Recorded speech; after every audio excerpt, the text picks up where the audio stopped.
chamar de o Cavaleiro do Apocalipse, entendeu? Por quê? Putz, nós três, quando chegar o fornecedor, a gente, cara, faz isso, faz aquilo. Não vai dar. Tem que ser assim, tem que ser assado, não pode ser desse jeito. Automação e melhoria de processo é uma cachaça. Toda vez que você começa a fazer, cada vez você quer fazer mais, cada vez você quer fazer mais e vira um ciclo vicioso ali, que isso é legal. Tinha alguém de TI pediu para eles fazerem isso? Não, eles usaram do conhecimento que eles tinham ali já familiarizado com a tecnologia, que antigamente você não tinha. As pessoas estavam ali roteando a internet e fazendo funcionar e operando a unidade assim. Eu falo que historicamente infraestrutura é uma área que não tem muito glamour, né? E o pessoal só lembra da gente quando dá problema. E, nossa, a gente brinca até que tem uma estátua nossa lá nas unidades, né? Porque realmente, assim, mudou o jogo pro pessoal. Eu gastava, às vezes, 1h30 para ativar um cliente. Hoje a automação faz em 1 minuto, com muito mais excelência, muito mais rápido. A principal missão do gestor ali, né? Conseguir navegar bem nos dois mundos, né?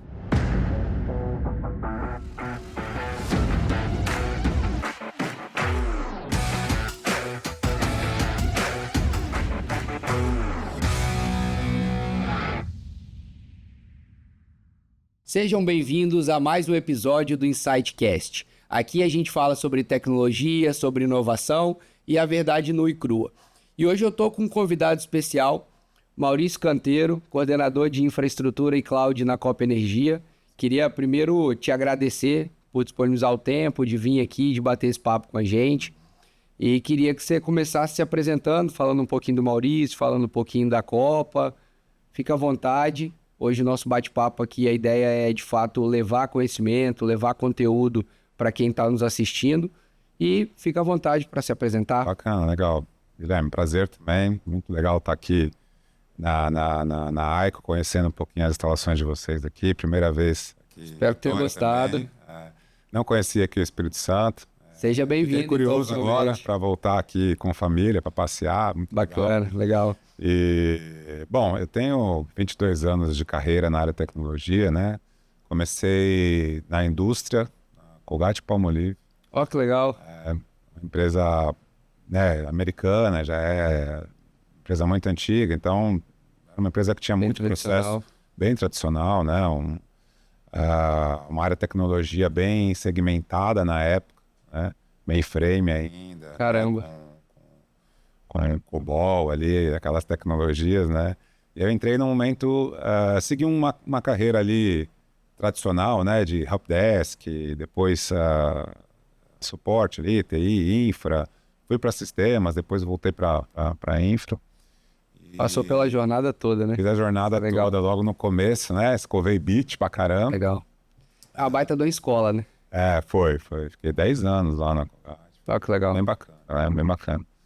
E depois eu migrei para o mercado financeiro, né? Tava num momento ali de procurando grana, né? Mercado financeiro pagava bem, bônus eram altíssimos, né? Então tinha um colega que trabalhava lá e ele me convidou para cuidar da parte de infraestrutura do Pactual na época. Né? Ah, que legal. Depois, se tornou o BS Pactual e aí depois realmente voltou com a recompra do Pactual pelo pessoal do BTG, formou-se o BTG Pactual. BTG Pactual. E aí foi realmente um momento assim, onde eu tive muito mais contato com operações mais críticas. Né? Na Colgate nós tínhamos também contato, mas era uma operação mais estruturada, uma empresa multinacional, uma empresa global. A gente tinha muito reporte para fora, né? Mas a gente não tinha tanta autonomia na Colgate. Quando eu cheguei no banco, a gente tomei um susto ali porque, né, a responsabilidade era muito maior, né? E a pressão ali, né? Era um mercado financeiro, um banco de investimento com corretora, com mesa. E a dependência de tecnologia é muito maior, né? O negócio gira em cima de tecnologia. Quando eu cheguei, eu me espantei pelo tamanho da área de tecnologia e pela importância que ela tinha, né? E ao mesmo tempo também foi abriu muitas portas para tecnologias novas, porque o banco ele investe muito em tecnologia, faz com que a gente vá sempre buscar as melhores. Tem de melhor no mercado. Isso foi, assim, trouxe uma experiência, uma bagagem para mim muito grande, né? E entender exatamente o que é missão crítica, né? O que é alta disponibilidade, o que é disaster recovery, o que é realmente manter o negócio funcionando, né? E também o desafio de manter uma operação como um banco no ar 24/7. Que é além de ser crítico, é uma operação extremamente visada, né? Então, não só a questão da infra, da disponibilidade, mas da segurança também, né? Mas, assim, naquela época a gente tinha, né, times segregados, né? Time de segurança, time de infraestrutura, time de sistemas, tinha uma estrutura ali bem separada, né? Nós atuávamos ali em algum momento juntos, né? Mas ainda times ainda trabalhavam muito separados. Os nossos sistemas, nossos servidores, nosso data center. Nós falávamos muito com a área de sistemas, enfim, né? Ao longo do tempo, né? Depois eu passei 7 anos lá no BTG. Depois eu fui para uma Asset, que é uma empresa menor, né? Uma Asset Management, uma corretora também menor. E depois eu voltei pro BTG já em 2016. Foram em duas passagens. Foram 2 passagens, né? Mas quando eu voltei foi para uma área específica deles lá, que era uma área de commodities. Que eles estavam fazendo um spin-off, uma separação do banco, né? E também foi, mais uma vez, super desafiador, porque quando eu cheguei, a gente tinha que separar uma área do banco, Caramba. criar uma empresa, e ainda tinha o desafio de implementar o SAP na AWS. Caramba. E naquele momento, a SAP ela não tinha ainda homologado a solução para AWS. Tinha só apenas para nuvem própria. Foi em que ano isso? Foi em 2018. 2018. Eu estava naquele processo de HANA, né? Que eles tinham feito a aquisição de HANA, estava migrando todo mundo para HANA. Exato. E mais uma vez, né? Foi um desafio muito grande, mas esse projeto foi bem bacana porque eu participei dele do início ao fim. Né? E tive muita interação com a área do negócio. Legal. Isso foi muito enriquecedor, assim, né? Eu consegui realmente... Estava muito fechado dentro do técnico, dentro da área de TI e infra. E com esse projeto do SAP eu consegui entender bastante do processo de negócio. Consegui ver realmente o valor, né, da TI para o negócio. Até falando um pouquinho assim, trazendo até um detalhe desse projeto, porque quando ele chegou... Ele veio com um tamanho específico que era que a SAP colocava lá, olha, eu quero 30 servidores, não é um exemplo hipotético aqui, mas acho que eram uns 8, 9 servidores gigantes. Tudo segmentado. Tudo segmentado. E na AWS não tinha nem a VM, né, o shape, lá, vamos chamar assim, que era compatível com a capacidade que a SAP tinha especificado. E era caríssimo. Né? Enfim, era um shape especial lá, né, acho que tinha 512 GB de RAM, uma coisa assim e tal. Naquela época não tinha essa disponibilidade. E a gente já começamos a pensar em FinOps. Cara, peraí, será que realmente eu vou ficar consumindo tudo isso, né? Vamos começar devagar, pequeno. Exato. E começar a crescer aos pouquinhos, conforme a demanda, né? Tentar usar esse benefício da nuvem, que em 2017, 2018, a gente tinha essa flexibilidade, era uma coisa que ainda era relativamente nova. Né? Sim. Aí, vamos. Só que, do outro lado, a SAP dizendo que não vai rodar, não vai funcionar. Né? Então, às vezes, a gente escuta muito, olha muito para o que o fornecedor está vendendo a solução, né? Ele emprega ali porque ele quer o melhor para ele, né? Exato. Mas a gente tem que sempre ter esse olhar crítico, né? Entender, será que realmente a gente precisa de tudo isso agora, né? Entender um pouquinho para que fase que você está. Estava no começo, nascendo o banco de dados do SAP, não era uma migração, era algo novo, uma coisa nova. E aí, de fato, a gente conseguiu subir essa estrutura bem menor do que precisava e, no final das contas, acabou ficando... Rodou bem, né? Rodou bem, né? Já foi um bom case de FinOps, né? Já foi um bom case de FinOps e bom insight em relação a isso, né? Que a gente tem que tomar muito cuidado quando você vai implementar um projeto uma nuvem, né? Nuvem pública, né? Exato, é. É legal essa história de HANA, cara, porque assim, a gente tem uma base grande de clientes de S4HANA aqui com a gente. E a gente, dentro da nossa estrutura, acho que o primeiro cliente que fez a migração na América Latina de SCC para S4HANA roda com a gente aqui até hoje. E quando foi exatamente nesse período que a gente estava começando a pegar alguns clientes, vieram muitos clientes de HANA, alguns nascendo, outros migrando, era exatamente isso, né? A gente estava acostumado com o cliente abrir um chamado para poder fazer um upgrade de 8 GB, 16 GB de memória. Ali já nascia 512, então... E geralmente os ambientes SAP são 3 máquinas sempre, né? Que é a dev e homologação, né? Prod, que é a e dev, alguma coisa assim. Então, todos os ambientes eram 3 máquinas e qualquer ambiente era 15, 20 máquinas. E as máquinas de banco, todo com 512, 1 tera. A gente tem caso aqui, tem cliente que tem máquinas de 3 tera de memória para banco. Então, assim, é uma mudança de paradigma absurda, né? Você sai... E ainda existe aquela confusão, né? Ah, a aplicação não está performando. Falou, não, tem que dobrar a memória. Coloca 1 tera de memória aí que vai resolver. Então, Enfim. é uma mudança... Isso numa nuvem pública, cara, é caríssimo, né? Então... Sim, exato. É uma mudança de pensamento, né? Eu acho. A gente... como eu comentei, eu vim de uma infraestrutura tradicional, né? Onde era bem isso que você falou, né? Memória, CPU, o problema é isso, né? Vinha talvez de arquitetura de sistemas ali não tão modernas ou não tão performáticas, e aí você enfiava hardware lá para o negócio rodar, né? A briga eterna da galera de sistema com a galera de infra. Exato, essa briga sempre aconteceu, né? Hoje, depois de mais de 20 anos aí na área de infraestrutura, eu vejo que essa briga ela já não é mais assim. Mudou muito, né? Mudou muito. Depois veio, né, o advento do DevOps, né? Enfim, o time de desenvolvimento já atuando, já criando sua própria infraestrutura e já, enfim, já usando disso, né? Enfim, testando, tendo mais liberdade ali para criar suas estruturas, né? E testar.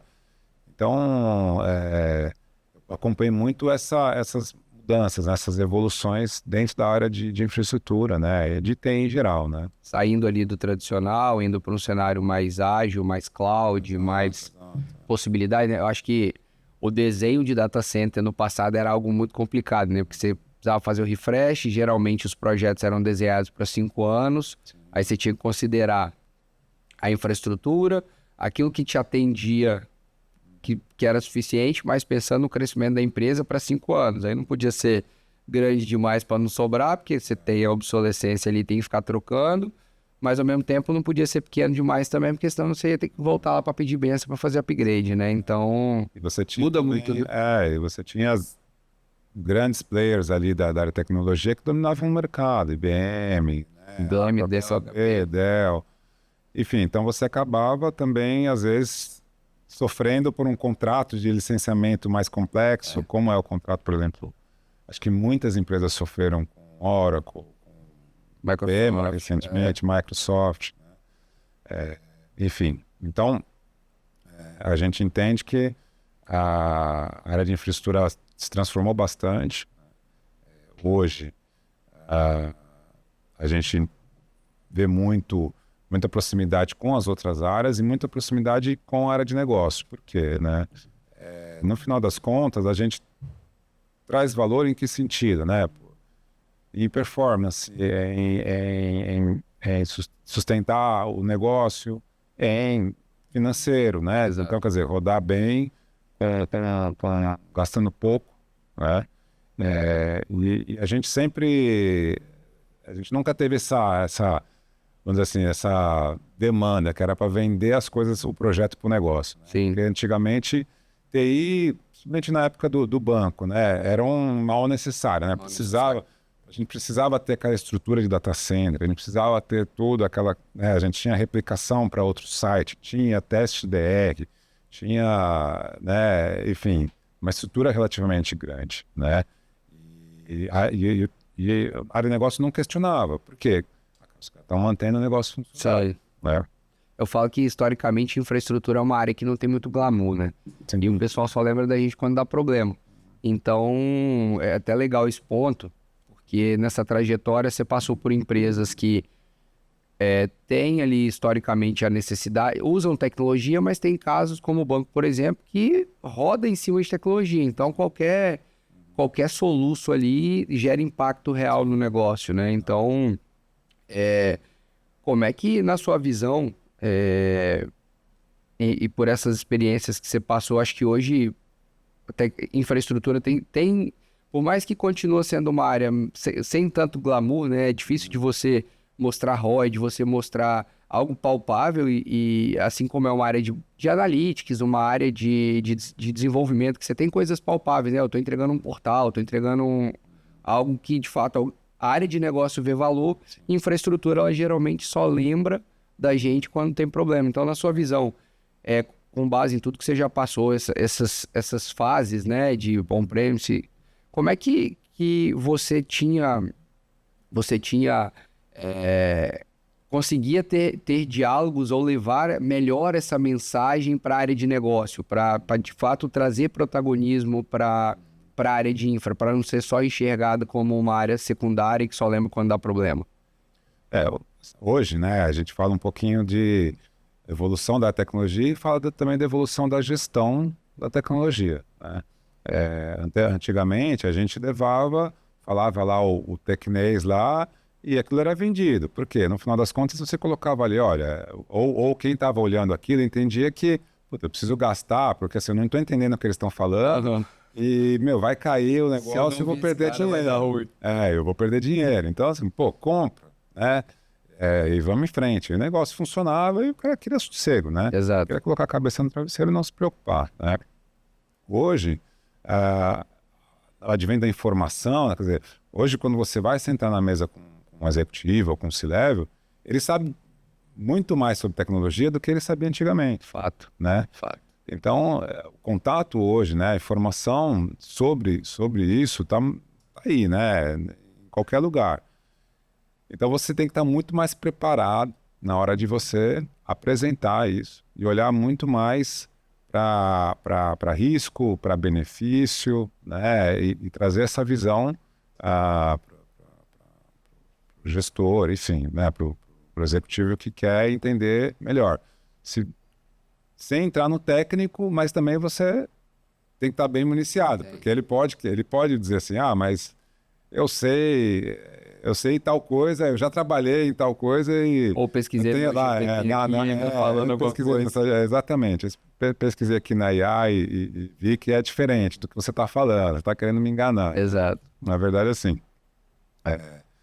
Então, eu acho que não só na área de tecnologia, não só na área de infraestrutura, né? Eu acho que várias outras áreas, né? As pessoas têm buscado mais informação em relação a vários assuntos, mas não se aprofundam, né? Acho que a gente tem que passar a confiança do que você está...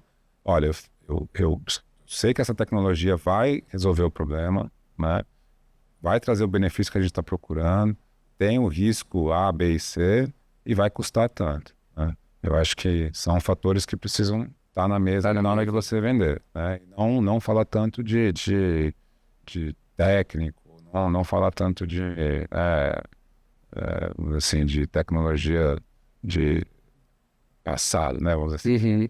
É ter o traquejo ali para traduzir na linguagem que eles entendem, né? Que é risco, é prejuízo, né? Ali, o que a gente tem, o quão isso impacta no negócio, se parar ou se, enfim, acho que traduzir isso para uma linguagem executiva, acho que talvez é a principal missão do gestor ali, né? Conseguir navegar bem nos dois mundos, né?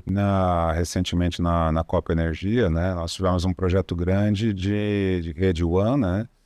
Que a gente fez com todas as localidades, né? Então substituímos a tecnologia antiga que tinha de SD-WAN por uma rede com firewall na ponta, um concentrador no nosso data center e links de internet.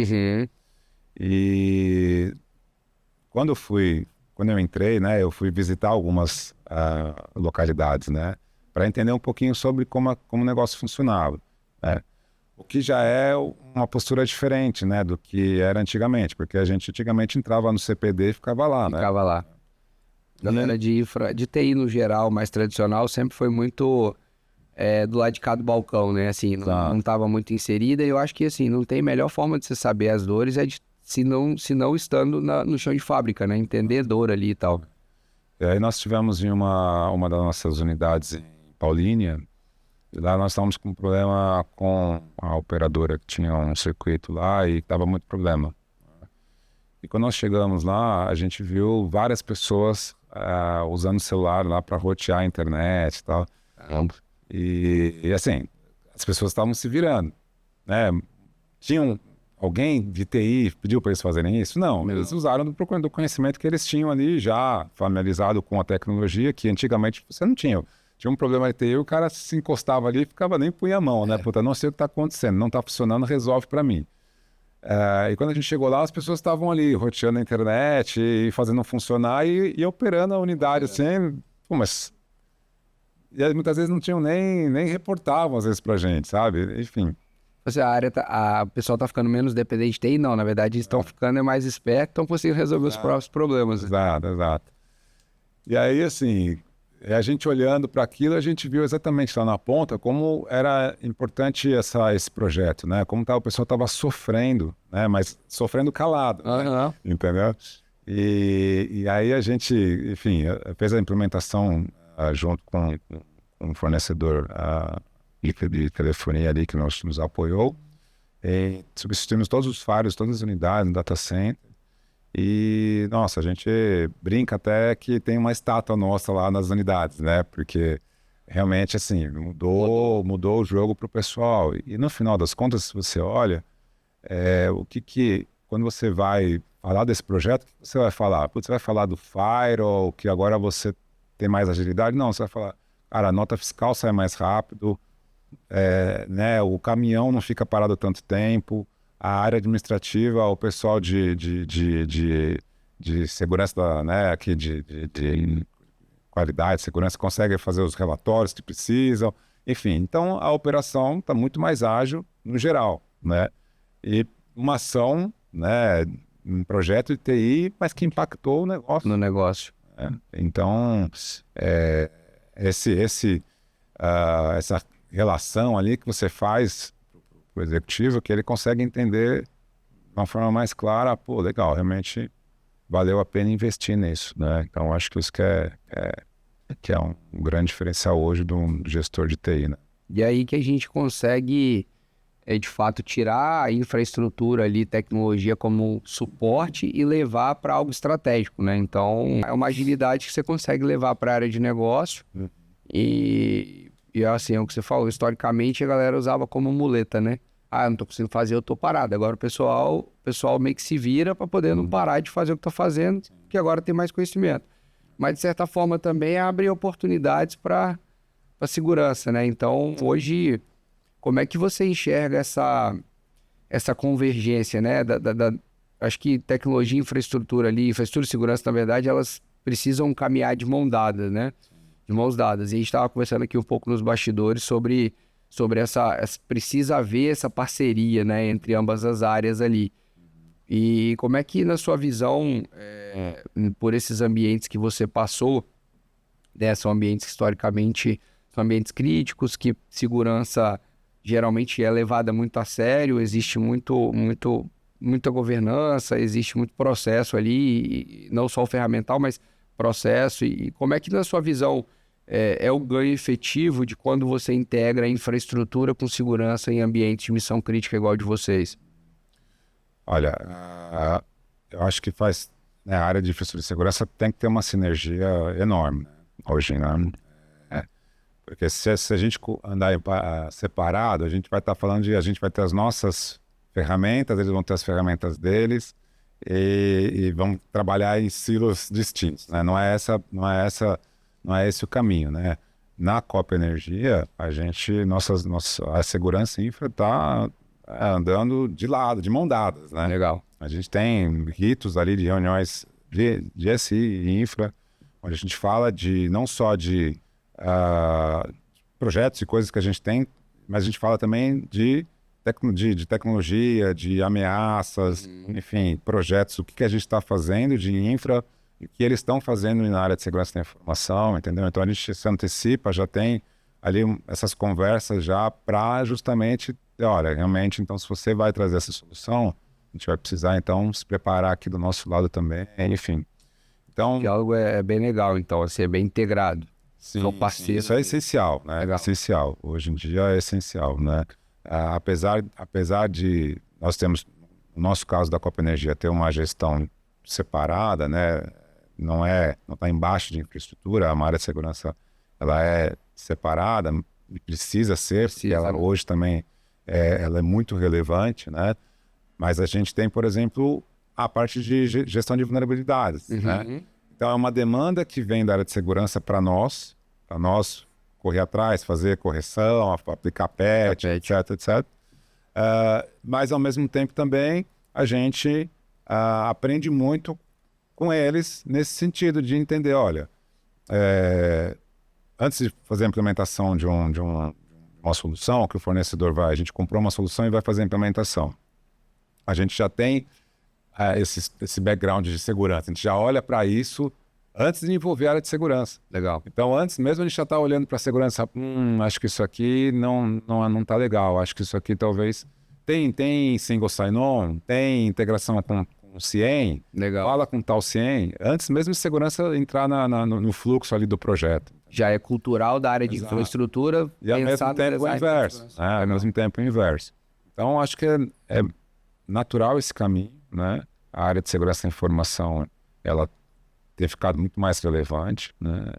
Mas ela não pode estar distante de infraestrutura. Não pode. E operações também em geral, né? O usuário que é na ponta final.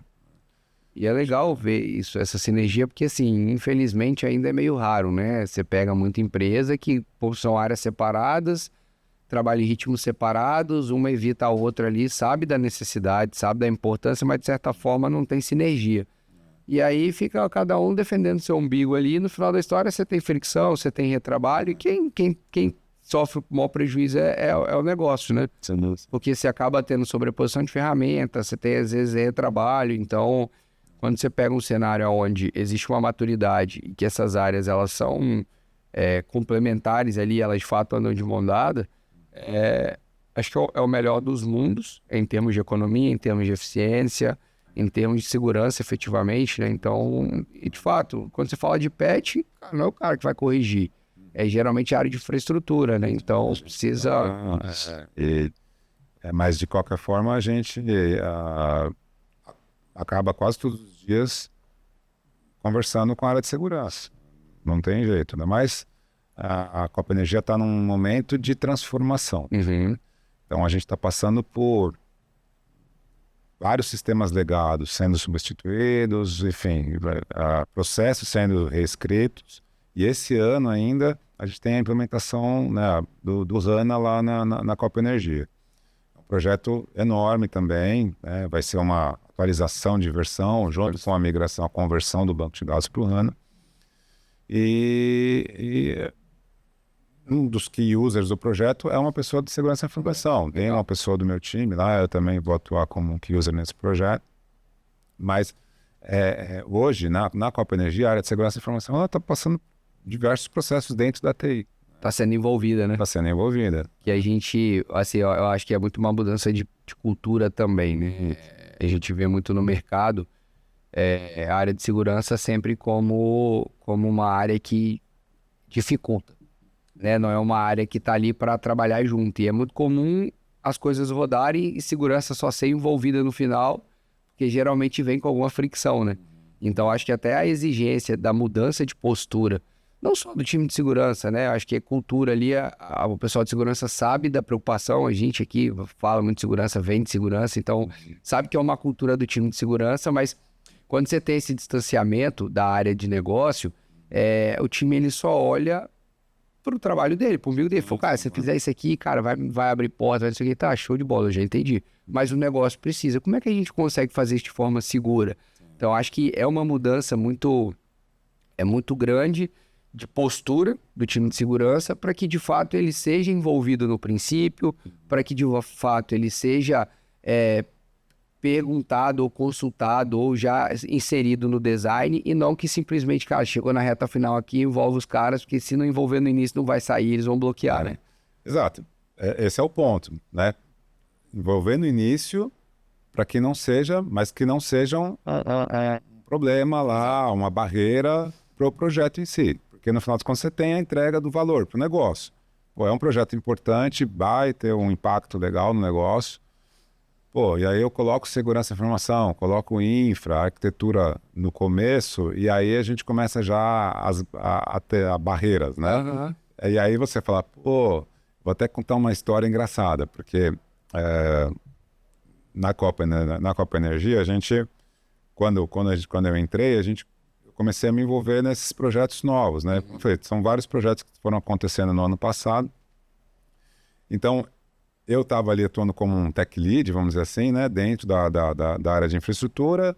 Nós tínhamos o time de arquitetura, tinha uma pessoa na área de arquitetura e uma pessoa na área de segurança da informação. E aí eram 3 pessoas, a gente ia chamar de o Cavaleiro do Apocalipse, entendeu? Por quê? Putz, nós 3, quando chegava o fornecedor, a gente, né, ia entender o negócio, a gente ia, cara, faz isso, faz aquilo. Não vai dar. Não vai dar. Tem que ser assim, tem que ser assado, não pode ser desse jeito. É. Então, só que a gente fala assim, não, a gente não está segurando o processo, mas, assim, a gente precisa ter certeza de que o que a gente está comprando ou que a gente vai implementar está dentro das melhores práticas, dentro do que a companhia espera, não só de infraestrutura, FinOps, custo, como é que a gente controla, como é que a gente monitora. Exato, né? exato. Então, esse ano a gente vai ter um projeto grande de observabilidade. Uhum. É um projeto que eu estou tocando também. E, assim, é um tema que ninguém conhece dentro da Copa. Então, a gente tem que fazer primeiro um letramento, né? Primeiro, falar o que é observabilidade, né? Não é o monitoramento tradicional. Exato. O monitoramento tradicional é o que a gente fazia antes, né?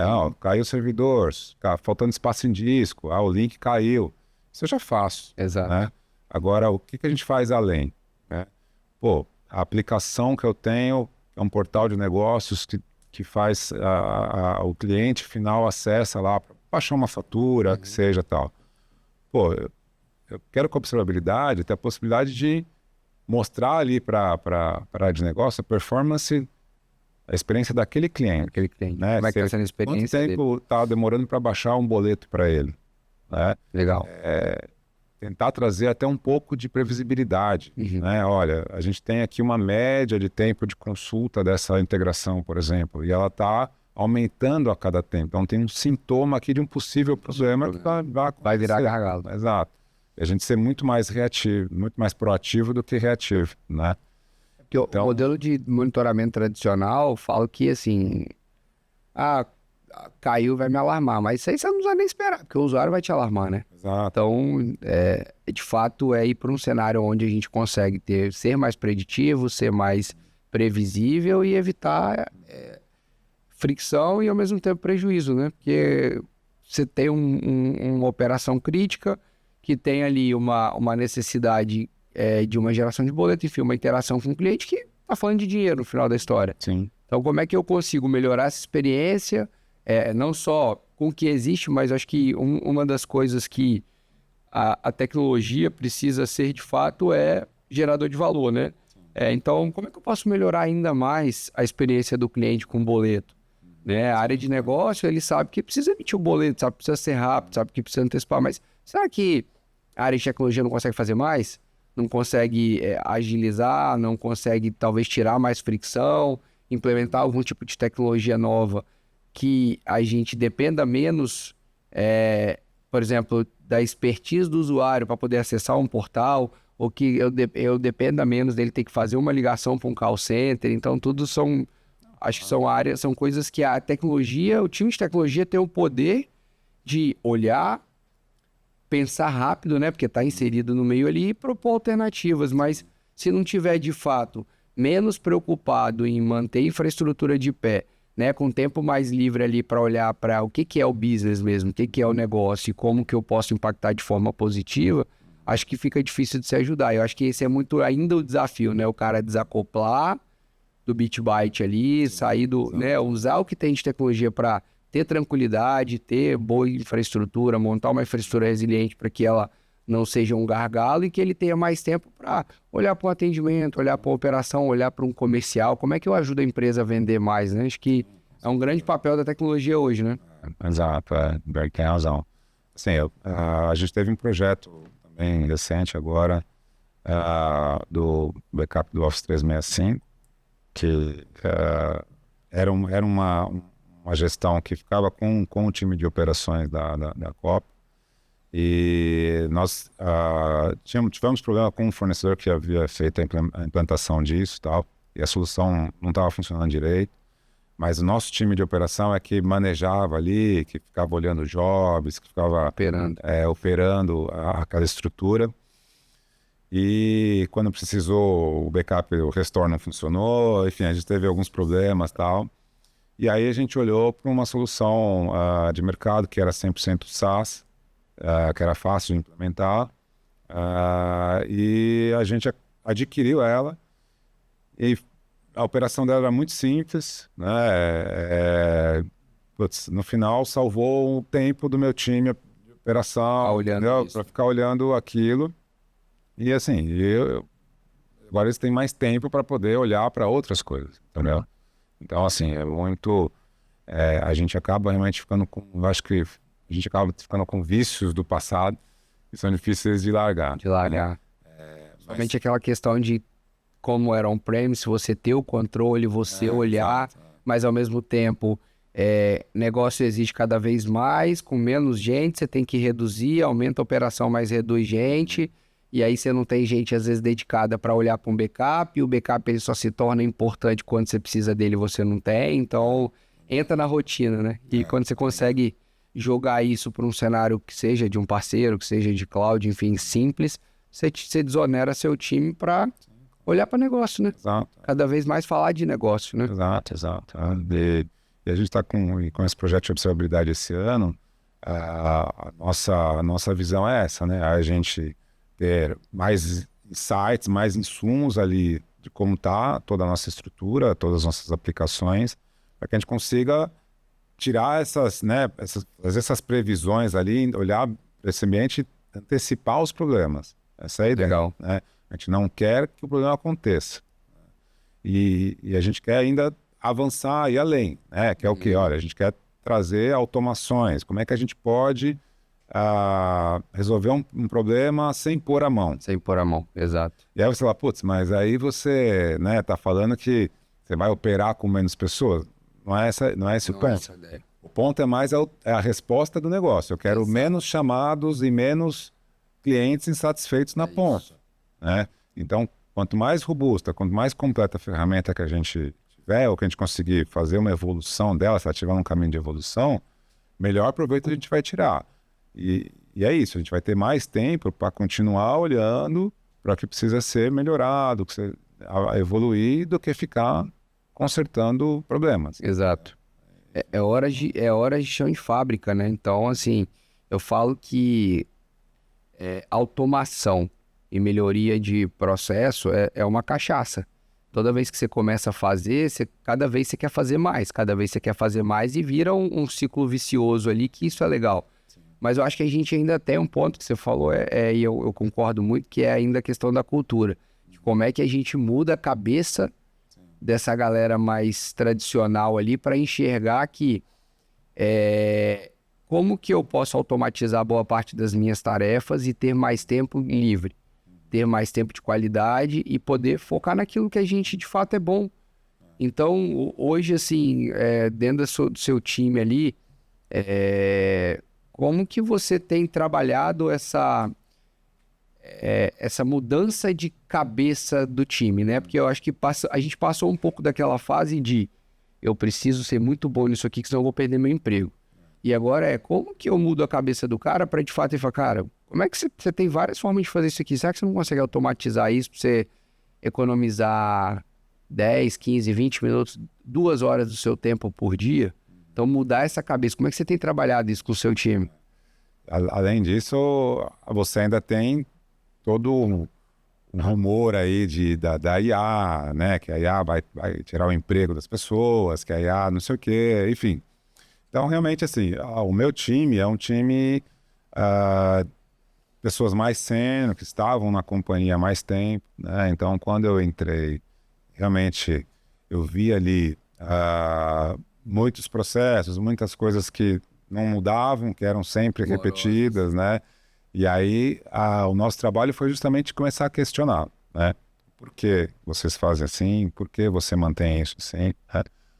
Por que a gente não procura uma solução mais autônoma, como a gente mencionou do backup, né? Vamos para uma solução SaaS, onde eu tenho armazenamento ilimitado, não preciso me preocupar com espaço. O espaço. Né? Já está contratado. Então, enfim, vamos olhar para armazenamentos de mais baratos, como Jet Storage, por exemplo. Vamos olhar para a nuvem pública, o que a gente consegue colocar lá nesse momento, né? Porque a gente tem hoje um data center on-premises, mas a gente já tem uma perna em uma nuvem pública, né? Enfim, eu gosto muito eu tenho um background técnico muito grande, né? Então eu gosto muito de levar levar um pouco desse background técnico para mostrar um pouquinho de razões técnicas ali, né? Olha, cara, a gente consegue melhorar isso aqui, a gente consegue fazer melhor desse jeito. E também um pouco disso que você falou, mas pensa que você vai ganhar mais tempo, mais qualidade no seu tempo. Exato. Né? Esse é o ponto, a qualidade do tempo. Não é que você, eu vou ganhar, eu fazia 10 coisas, agora eu faço 5. Você tem tempo para fazer essas 5 melhor. Exato. E uma coisa que me inquieta, assim, é uma posição, eu vejo ali um analista sênior, por exemplo, fazendo uma coisa simples. Por exemplo, uma coisa que uma pessoa júnior poderia fazer.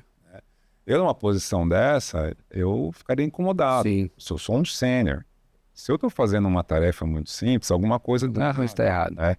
Então, essas discussões eu tive contigo. Né? Legal.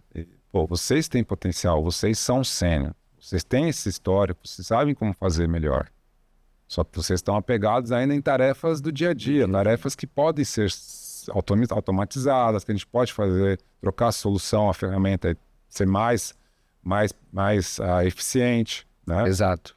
Mas é difícil. É difícil. Não vou dizer que é fácil. A cultura é difícil, né? E assim, a gente tem uma proposta aqui na AICO de automação, né? Então, a gente está num caminho aqui de o que a gente puder gerar de eficiência com a automação, a gente tem feito. Mas é um trabalho que a gente está fazendo há 2 anos de evangelizar, de mudar a cabeça e de letrar o pessoal. Então, a gente rodou alguns workshops internos para ensinar automação, mas com algumas áreas, não só áreas técnicas, mas áreas de negócio também. Então, eu tive gente de RH, a gente tem gente de RH, a gente tem gente de administrativo financeiro participando disso. Eu quero que o cara vire técnico para fazer. Se ele conseguir fazer, ótimo, todo mundo acho que tem capacidade para fazer, mas é mais uma mudança, eu não gosto muito dessa palavra não, mas é mais uma mudança de mindset, né? Acho uma palavra meio... mas assim, é mudança de cabeça mesmo. Fala assim, cara, eu tô fazendo isso aqui consome 70% do meu tempo. Será que eu não consigo automatizar uma boa parte disso aqui e poder ter mais qualidade naquilo que me exige ser mais analítico, olhar com mais carinho para algumas coisas e aquilo que for automatizável, deixa a máquina fazer para mim? Então é um caminho que a gente tem feito, acho que a gente tem ganhado bons aliados aqui em todas as áreas, então a gente tem hoje iniciativas em todas as áreas, algumas iniciativas de automação, algumas áreas têm sido autônomas de executar, então a gente tem alguns cases legais aqui, como por exemplo, uma área da operadora, a gente gerou uma eficiência num processo de ativação de cliente, por exemplo, que era uma dor onde eu gastava às vezes 1h30 para ativar um cliente e eu tinha que um cara sênior executar. Hoje a automação faz em 1 minuto, ela faz tudo o que o cara fazia com muito mais excelência, muito mais rápido, documenta tudo e no final ela cospe um arquivo de configuração no chamado, o analista do primeiro nível pega aquilo, importa no roteador e manda para a rua. Então assim, esse cara sênior agora, ele tem tempo para pensar na arquitetura da rede, ele tem tempo para pensar, olhar para os gargalos, ele tem tempo para melhorar o monitoramento. Então assim, se eu tenho demandas, igual a gente pegou um projeto que tive que ativar 278 pontos em 45 dias. Se eu tenho 1h30 em média para ativação, olha o tempo que a gente gastou de uma tarefa que hoje a automação faz muito mais rápido. Então é a mudança da cabeça e assim está acontecendo com outras áreas também, de ter esse pensamento. Eu vou demitir o cara? Não, pelo contrário. eu quero ele agora focado em outras coisas. Qual que é o próximo grande salto que a gente vai conseguir fazer? Como que ele consegue ajudar? A gente passou por esse projeto que eu comentei da Rede One nova, e um dos pontos que eu levei para o time depois, eu falei, what's next, né? Assim, e agora, né? Tá todos os firewalls implementados, tudo funcionando, a nossa taxa de, né? Nosso indicador de disponibilidade melhorou, tá tudo, não cai nada e tá tudo bom assim, então vamos ficar assim e é isso. Vamos cruzar o braço agora. Vamos cruzar os braços. Eu falei, não é isso, né? Então, esse é o pensamento que a gente precisa colocar para o time, né? Para o profissional que está aí olhando, né, de tecnologia ou de outra área, que é o quê? Tudo precisa ter uma evolução, né? Enfim. E o mercado está mudando tão rápido. Eu estava falando com o meu time essa semana. Eu falei, cara, a gente olha para algumas coisas que a gente fez há 6 meses atrás, que quando a gente fez, foi, cara, isso aqui é disruptivo. Aí a gente olha para hoje e fala, cara, tem um monte de gente fazendo igual. Então, qual que é o próximo? Né? What's the next? Então, exatamente é o papel agora. E cada vez mais acelerar essa galera para ter esse pensamento de qual que é o próximo nível, né? Como que a gente consegue melhorar, como que a gente consegue evoluir. E, de fato, ele enxergar que quanto mais agora, com as capacidades que a gente tem de tecnologia, de automação, de IA, é muito menos conhecimento de tecnologia e muito mais conhecimento de negócio. Então, quanto menos eu tiver enfiado em problema, em dia a dia, e eu tiver mais conectado com a área de negócio, mais sucesso ele vai ter dentro da companhia, mais valor ele vai ter dentro da companhia. Então, sai dos skills, né? Acho que é uma mudança para gente que está na área de tecnologia agora, geração Vibe Code, IA, enfim, IA First, tudo agora é IA e tudo, de certa forma, está ágil. Quanto mais fora da operação eu tiver e mais dentro da área de negócio, mais valor eu vou ter para a companhia e vou gerar mais valor para a companhia, né? Né? Você falou de ágil, né? Eu li um livro sobre liderança para o futuro. Né? E aí fala um pouquinho de como era antigamente, como que o tempo que as coisas mudavam antigamente, né? Então, se você olhar, vou estimar aqui, sei lá, 50 anos atrás, você tinha um adulto, às vezes ele passava a vida inteira dele fazendo a mesma coisa. Porque ali, por exemplo, a produção do carro, né? Se ele trabalhasse numa produção de carro, talvez ele passou 50 anos da vida dele fazendo a mesma coisa. Porque não tinha uma evolução, né? As coisas caminhavam um tempo diferente. Hoje, se você olhar para 6 meses, 1 ano, vamos falar de IA, vai. Se você olhar para a IA há 2 anos atrás e agora, né? A gente está falando de um salto enorme. A gente viu não sei se você já viu um vídeo que passa sobre o Will Smith. O vídeo foi feito pela IA há alguns anos atrás, ele comendo macarrão e como isso foi evoluindo. Cara, hoje evoluiu assim. Absurdamente. Estamos falando de 2, 3 anos. Eu terminei meu MBA de MDA em dezembro. Então, acompanhar isso entendeu? Você precisa realmente estar focando o seu tempo em coisas mais estratégicas, coisas menores, que realmente vai para você poder acompanhar. E aí você fica perdendo tempo fazendo tarefas simples, entendeu? Preenchendo o formulário. Exato. Todo dia lá no sistema, o que seja. Exato. Então, é isso. Eu acho que o desafio é, de fato, as pessoas que estão envolvidas na tecnologia, que são vanguarda, assim, né? São apaixonadas por tecnologia, elas entenderem que, cara, a tecnologia daqui para frente é commodity. Cada vez mais ágil, cada vez mais fácil. Aquilo que era muito difícil, né? Você pega um programador, o cara para aprender uma linguagem, para aprender a programar, demorava uma eternidade. Hoje, o cara com um Vibe Code ou com um Codex da vida, ele se torna um desenvolvedor sênior em minutos. Sim. Então, de novo, volta os skills volta os soft skills, né? Eu preciso entender de negócio. Eu preciso estar inserido na área de negócio. E aí, como é que eu vou inserir dessa forma? É conversando.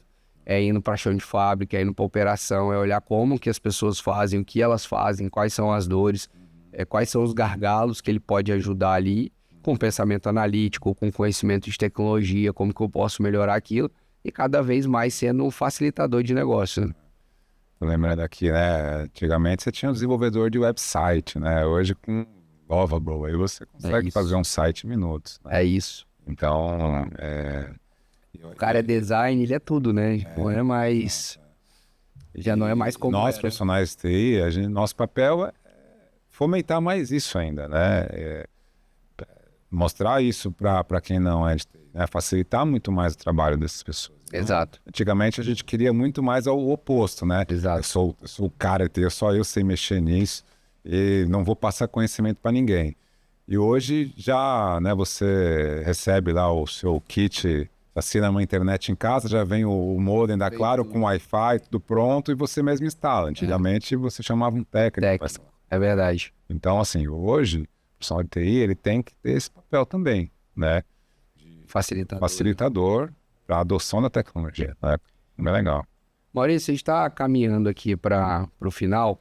Eu acho que você tocou num tema legal, a gente falou sobre carreira, falou sobre muita coisa, mas esses ambientes de missão crítica são ambientes que a gente, ao mesmo tempo, você tem exigência por performance, você tem exigência por segurança, você tem exigência por estabilidade e proteção de dados, eu acho que tem se tornado cada vez mais pauta de reuniões estratégicas, né? Então, acho que você pega, e é interessante você que passou por ambientes, por exemplo, como ambiente de bancário, né? Ambiente de finanças, que esse tema sempre foi pauta 20 anos atrás, né? E agora você pega outras áreas que historicamente nunca falaram sobre isso e hoje se tornou um tema de board, né? Hoje é assunto de adulto ali. Como é que você enxerga o tema proteção de dados, né? A gente ainda tem muito ainda o conceito do backup tradicional, que é a equipe de TI define como é que é o job, aí ela olha quando dá, então, isso aqui é tranquilo, eu posso fazer backup uma vez por semana. Só que vai ver para a área de negócio não é tranquilo nada. Se eu perder 10 minutos de informação daquilo ali, é um baita de um transtorno.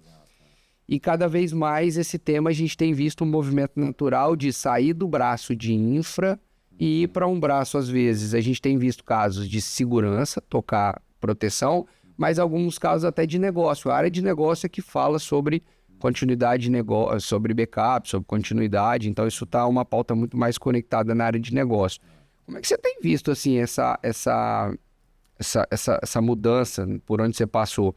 De fato, o backup ser só uma ferramenta que eu pago um caminhão de dinheiro aqui para ter, para uma jornada ou um motor que de fato faz parte da resiliência e da continuidade. Como é que você tem acompanhado essa evolução? Como você falou, o backup é uma coisa, é um commodity, né? Já existe há anos, né? As fitinhas, a gente que tem cabelo branco, fitas, etc, enfim. A questão é que o backup, ele sempre foi um tema importante, né? Ainda mais agora com a questão de ransomware, né? Enfim, então ele voltou, mas ele nunca deixou de ser importante, né? Ele voltou pro holofote, mas ele sempre foi importante, né? E antigamente você dava importância quando você precisava restaurar e tinha algum problema, né? Mas ele sempre foi lá um patinho feio que ficava lá, alguém operava aquele backup, mas ninguém realmente olhava para aquilo e falava assim, não, tá realmente seguro, a gente consegue restaurar, se precisar realmente a gente, né, aciona isso ou não.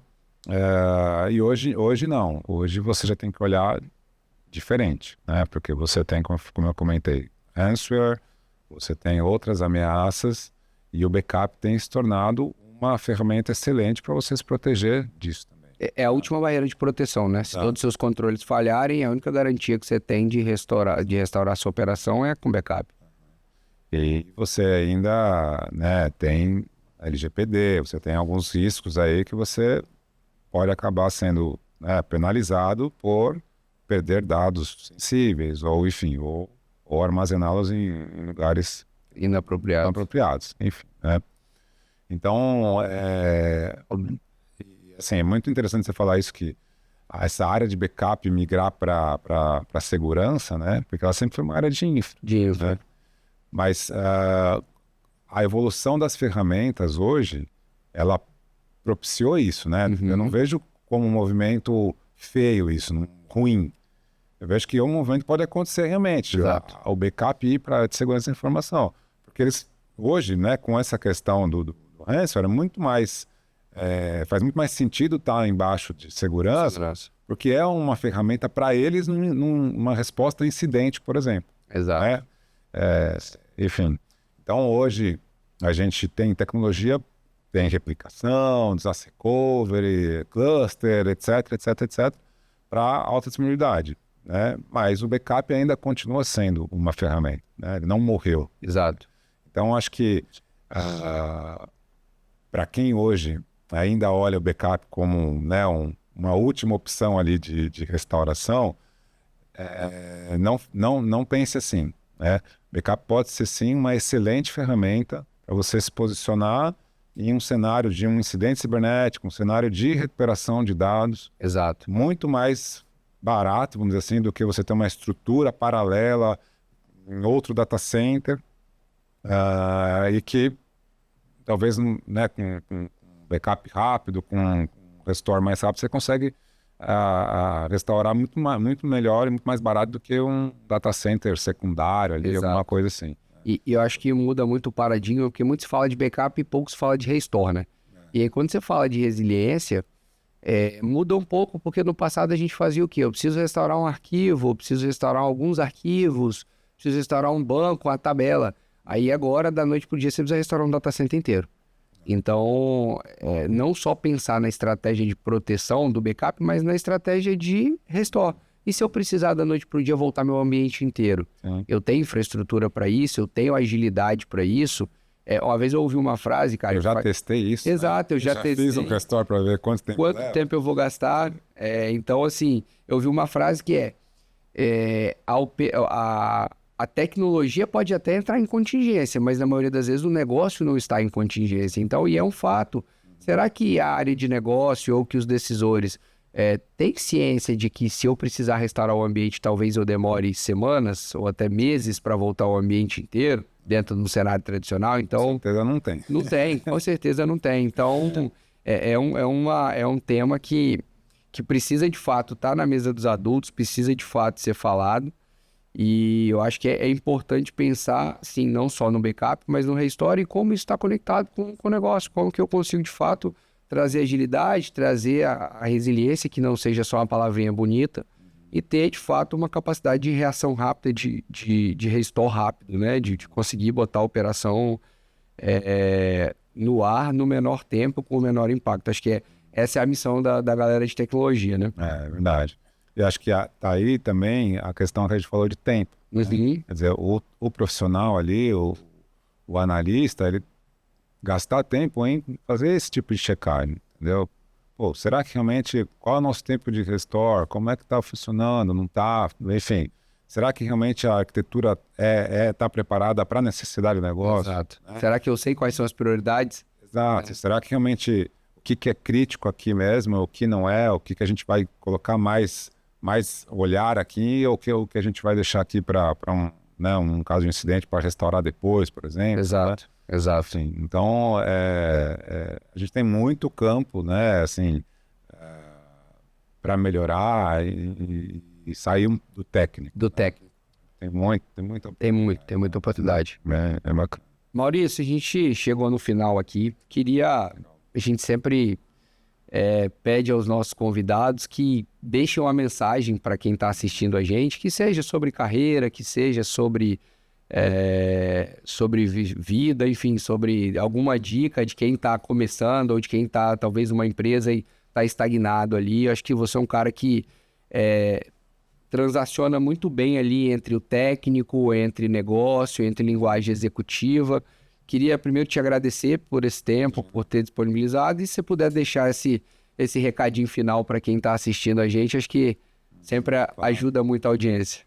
Não, legal, eu que agradeço. Assim, como comentei, a gente está começando aqui uma parceria recente com vocês, e desde o começo aquela coisa de, né, vocês logo de cara, a primeira impressão, você já vê que é um parceiro excelente, né? É um brother aí, né? Então, Obrigado. assim, a gente está muito contente aí com o nosso relacionamento com a Aico.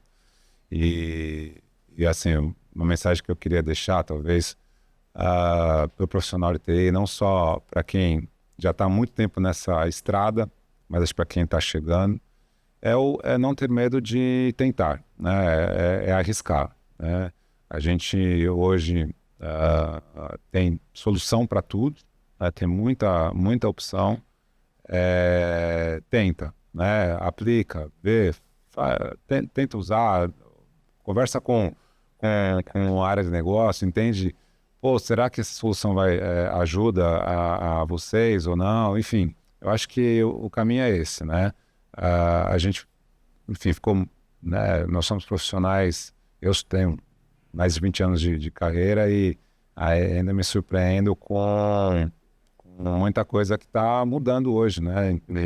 Em tecnologia, né? E a gente não pode ficar para trás, né? Eu acho que a gente tem que correr atrás, tá sempre ligado com tudo que está acontecendo e não ter medo de arriscar e de ir para frente. Bom, Boa. legal. Maurício, obrigado. Obrigado a vocês aqui Obrigado. pelo convite mais uma vez. Bem bacana. Chegamos ao final de mais um episódio do InsightCast. Continua nos acompanhando. Os episódios estão disponíveis nas principais plataformas, YouTube, Spotify. A gente está sempre trazendo conteúdos e convidados relevantes, enriquecendo com bate-papos reais, com verdades do dia a dia da área de tecnologia. Se você está gostando de algum tipo de conteúdo ou se tem algum conteúdo que você quer ver no próximo, deixa aqui o comentário, manda pra gente e até a próxima.